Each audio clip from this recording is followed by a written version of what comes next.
आपने प्रेम त्रिकोण के बारे में सुना होगा, लेकिन आज सियासत में एनकाउंटर के त्रिकोण का दिन था। चुनावी जंग में दिग्गज जो उतरे हैं, एक दूसरे पर जमकर सीधा हमला किया। किरदार एक नरेंद्र मोदी इन दोनों एनकाउंटर में कॉमन रहे। पहला एनकाउंटर मोदी और केजरीवाल के बीच हुआ, फिर राहुल मोदी भी एक दूसरे पर जमकर बरसे। शुरुआत करते हैं नरेंद्र मोदी और अरविंद केजरीवाल से। ऐसा पहली बार हुआ है जब नरेंद्र मोदी ने केजरीवाल पर सीधा हमला बोला है। पाकिस्तान के पास अब तक तो AK-47 थी, अब उनको मदद मिल गई है AK एंटोनी की। एक दूसरे हैं, वो तीसरे हैं AK-49, वो है AK-49। ये AK-49 ने अभी एक पार्टी को जन्म दिया और उनकी पार्टी की वेबसाइट पे, ऑफिशियल वेबसाइट पे उन्होंने जो नक्शा रखा है उसमें कश्मीर उन्होंने पाकिस्तान को दे दिया है। ये तीसरे AK-49 के एक सिपाही सालार हैं, उनके बड़े साथी, वो चिक चिक करके कह रहे हैं जनमत संग्रह होना चाहिए, और पाकिस्तान इनके बयानों से नाच रहा है। पाकिस्तान के अखबार भरे पड़े हैं। भाइयों बहनों, ये पाकिस्तान के एजेंट, हिंदुस्तान के दुश्मन, कांग्रेस को गालियां देकर के वोट लेना और फिर कांग्रेस की गोद में बैठ करके कांग्रेस की मदद करने के लिए नए नए कारनामे करते रहना। दिल्ली की जनता इनको बराबर जान गई है। ये कांग्रेस की बी टीम है। कांग्रेस समर्थन से पहले सरकार बनाओ, फिर कांग्रेस की मदद करने के लिए देश भर में दौरा करने के लिए सरकार से इस्तीफा दो और पिछले दरवाजे से पूरी सरकार दिल्ली का कारोबार कांग्रेस के हाथ में दे दो। आज दिल्ली कौन चला रहा है? अब अगर मोदी जी पाकिस्तान का एजेंट AK-49 इस तरह का भाषा इस्तेमाल करते हैं तो ये उनको शोभा नहीं देता। बहुत गलत बात है। मुद्दों की बात होनी चाहिए, मुद्दों की राजनीति होनी चाहिए। मुद्दे पे वो बिल्कुल जवाब देने के लिए तैयार नहीं। चलिए, अरविंद केजरीवाल ने भी बहुत सारे आरोप लगाए थे। भाषा को तलाशना पड़ेगा कि किस तरह की भाषा थी। कम से कम अब ये कह रहे हैं कि नरेंद्र मोदी का कद ऐसा है कि उन्हें इस तरह की भाषा का इस्तेमाल नहीं करना चाहिए। बहरहाल, इस एनकाउंटर में नरेंद्र मोदी पहली बार बोले थे और अरविंद केजरीवाल को जवाब देना पड़ा था। दूसरा जो एनकाउंटर है नरेंद्र मोदी और राहुल गांधी के बीच। नरेंद्र मोदी को खास टिप्पणी करने में मजा आता है राहुल गांधी पर। राहुल गांधी कम जवाब देते हैं, लेकिन आज क्या हुआ इस एनकाउंटर में वो दिखाते हैं। We will see what the outcome of this election is on the day the ballots are cast, and I'm pretty confident that just like the balloon of India shining exploded, this balloon too will explode. Rajiv Gandhi कहते थे, वो कहते थे दिल्ली से 1 रुपया निकलता है, गांव जाते जाते 15 पैसा हो जाता है। वो कौन सा पंजा था जो रुपये का 15 पैसा कर देता था?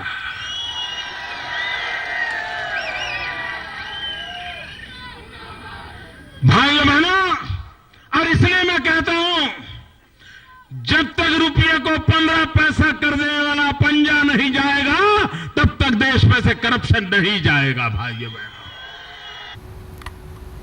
तो क्या लोकसभा चुनाव में 2004 का इतिहास दोहराया जाएगा? क्या एनडीए के इंडिया शाइनिंग की तरह मोदी के लहर का गुब्बारा भी फटेगा? कांग्रेस का घोषणा पत्र जारी करते हुए राहुल गांधी ने ऐसा दावा किया। क्या नरेंद्र मोदी की रैली में उमड़ी ये भीड़ सिर्फ सपनों का एक गुब्बारा है? बुधवार को एक तरफ मोदी धुआंधार रैलियां कर रहे थे, दूसरी तरफ कांग्रेस उपाध्यक्ष राहुल गांधी उनके सपनों में पलीता लगा रहे थे। We will see what the outcome of this election is on the day the ballots are cast, and I'm pretty confident that just like the balloon of India shining exploded, this balloon too will explode. लेकिन ये दावा करते वक्त राहुल भूल गए कि 10 साल में काफी कुछ बदल गया है। तब बीजेपी सरकार बचाने के लिए चुनाव में कूदी थी और इस बार बीजेपी की जगह कांग्रेस खड़ी है। हालांकि कांग्रेस को लगता है कि सेकुलरिज्म के हथियार से वो मोदी को रोकने में कामयाब होगी। इस चुनाव में हम एक रूपता नहीं, एकता के लिए संघर्ष करेंगे। इस चुनाव में हम उस सामाजिक विचार के लिए संघर्ष करेंगे जो लोगों को आपस में लड़ाता नहीं बल्कि भावना के एक तार में जोड़कर रखता है। पिछली बार जब मैनिफेस्टो लॉन्च हुआ था तब मंच पर मनमोहन और सोनिया ही दिखे थे। इस बार राहुल भी मौजूद थे।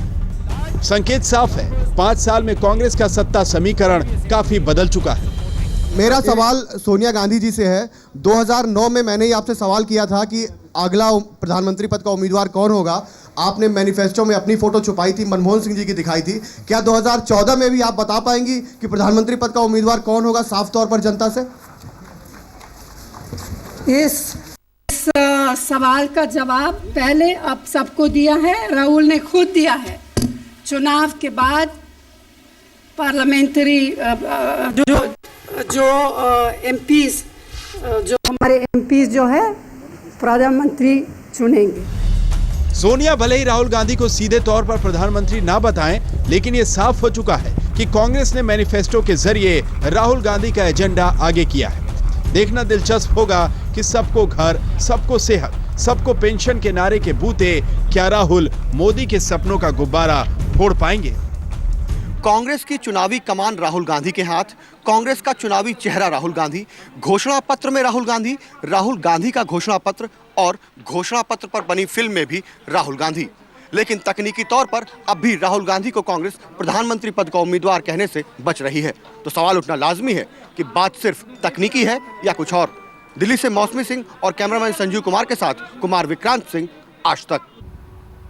चेहरा दिखाकर भी छुपाने की कोशिश है, लेकिन 14 के लिए सपने तैयार कर लिए गए हैं।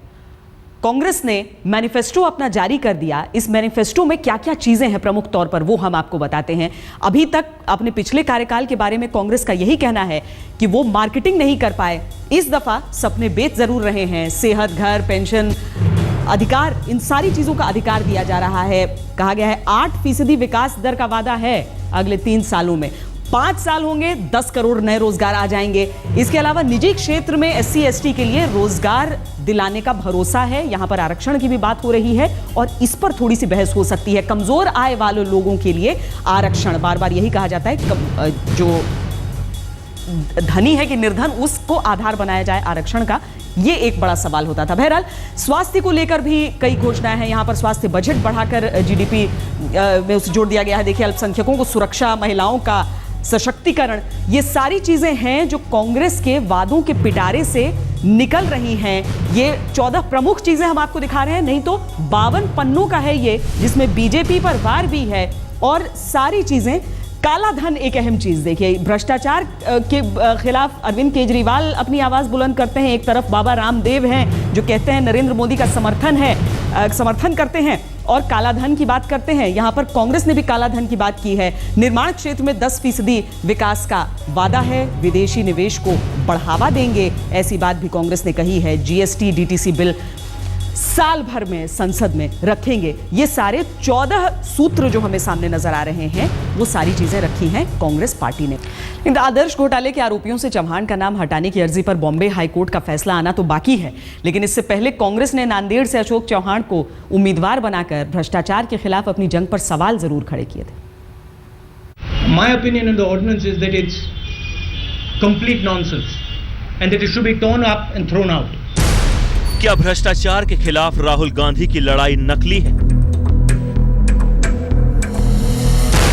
क्या भ्रष्टाचार पर राहुल गांधी की कथनी करनी में फर्क है?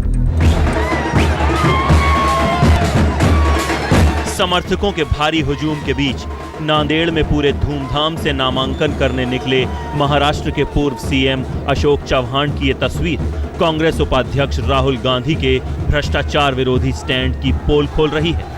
राहुल ने अपने नारों, बातों और दागी विधायकों, सांसदों वाले ऑर्डिनेंस को फाड़कर ये भरोसा पैदा करने की कोशिश की थी कि वो साफ सुथरी राजनीति के हिमायती हैं, लेकिन एक झटके में ये भरोसा टूट गया लगता है। The decision of giving Ashok Chavan ticket has been taken by the CEC. And as far as we know, Mr. Ashok Chavan is not barred from contesting election by any law or by the Election Commission. ये सोनिया गांधी ही थी जिन्होंने आदर्श घोटाला सामने आने पर नवंबर 2010 में अशोक चव्हाण को इस्तीफा देने का फरमान सुनाया था। ये राहुल गांधी थे जिन्होंने आदर्श घोटाले में अशोक चव्हाण की भूमिका पर उंगली उठाने वाली न्यायिक आयोग की रिपोर्ट खारिज करने पर महाराष्ट्र सरकार को फटकार लगाई थी। तो फिर ऐसा क्या हुआ कि थोड़े दिन बाद ही राहुल अशोक चव्हाण के साथ मंच पर नजर आए और फिर चव्हाण को लोकसभा चुनाव लड़ने का टिकट भी मिल गया। जितना आदर्श की बात उठाएंगे उतनी ज़्यादा सिंपैथी मुझे मिलेगी। बिल्कुल उठाएं, मैं तो कहूँगा यही उठाते रहे बार बार। देखो ऐसा है कि उनके पास न तो कोई कंस्ट्रक्टिव बात है। चाहे सोनिया गांधी हो या अशोक चव्हाण, दोनों दलीलें अपनी जगह सही हैं, लेकिन सवाल उठता है कि यही दलील कॉमनवेल्थ घोटाले के आरोपी सुरेश कलमाड़ी पर लागू क्यों नहीं हुई? क्या मुद्दा सिर्फ कद का है? क्या चव्हाण के कद के आगे कांग्रेस की नैतिकता कमजोर पड़ गई? 52 पन्ने के इस मैनिफेस्टो में भ्रष्टाचार का खात्मा करने का जिक्र आखिरी के कुछ पन्नों में आता है। शायद कांग्रेस ये भूल गई कि लोकसभा चुनाव में भ्रष्टाचार एक अहम मुद्दा है और भले ही सोनिया गांधी अशोक चौहान को क्लीन चिट दे दे, लेकिन कांग्रेस को देश की जनता भ्रष्टाचार पर क्लीन चिट देगी या नहीं, इसका फैसला लोकसभा चुनाव के नतीजे करेंगे। नांदेड़ से पंकज खेलकर और कमलेश सुतार के साथ मौसमी सिंह और जावेद अंसारी, दिल्ली आज तक। खैर, इस तरह के मसलों पर तो एनकाउंटर चुनाव भर चलेगा, लेकिन जम्मू कश्मीर के हीरानगर की सभा में मोदी ने किस तरीके से केजरीवाल को निशाने पर लिया था वो हमने आपको दिखाया। अब आपको बताते हैं कि इसकी भूमिका कब रखी गई थी। गुजरात सरकार पहले तैयार कर चुकी है। केजरीवाल को घेरने के लिए गुजरात सरकार ने उनके 16 सवालों के जवाब जारी किए और केजरीवाल के आरोपों को झूठ का पुलिंदा बताया। सारी सब्सिडी खत्म कर दी मोदी जी ने आने के बाद। आखिरकार केजरीवाल के इल्जामों का जवाब देने के लिए मजबूर हो गए नरेंद्र मोदी। काशी के कुरुक्षेत्र में उतरने से पहले केजरीवाल ने जो 16 सवाल पूछे थे, गुजरात सरकार ने एक एक सवाल का जवाब दिया है।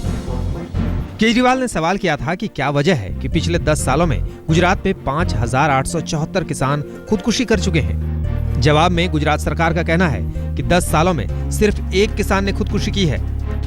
इस मुद्दे पर केजरीवाल को आड़े हाथों लेते हुए गुजरात सरकार ने यह भी कह दिया कि कुछ दिन पहले केजरीवाल ने 800 किसानों की खुदकुशी की बात कही थी। अब आंकड़ा 5000 से पार कैसे पहुंच गया? किसी भी स्टेट में कितने किसान आत्महत्या कर रहे हैं, ये एनसीआरबी की वेबसाइट से और उसी के डेटा से पता चलता है। और आप लोग कोई भी एनसीआरबी की वेबसाइट पे चले जाइए, एनसीआरबी की वेबसाइट से पता चल जाएगा कि गुजरात के अंदर 5000 से ज्यादा किसानों ने आत्महत्या की है। चूंकि मामला मोदी पर इल्जामों का है, ऐसे में कांग्रेस केजरीवाल के समर्थन में कूद पड़ी है। किसानों की आत्महत्या में गलत फिगर है वो केजरीवाल जी के पास। मैंने आरटीआई की है, वो 800 से ज़्यादा नहीं, वो 5000 से ज़्यादा है।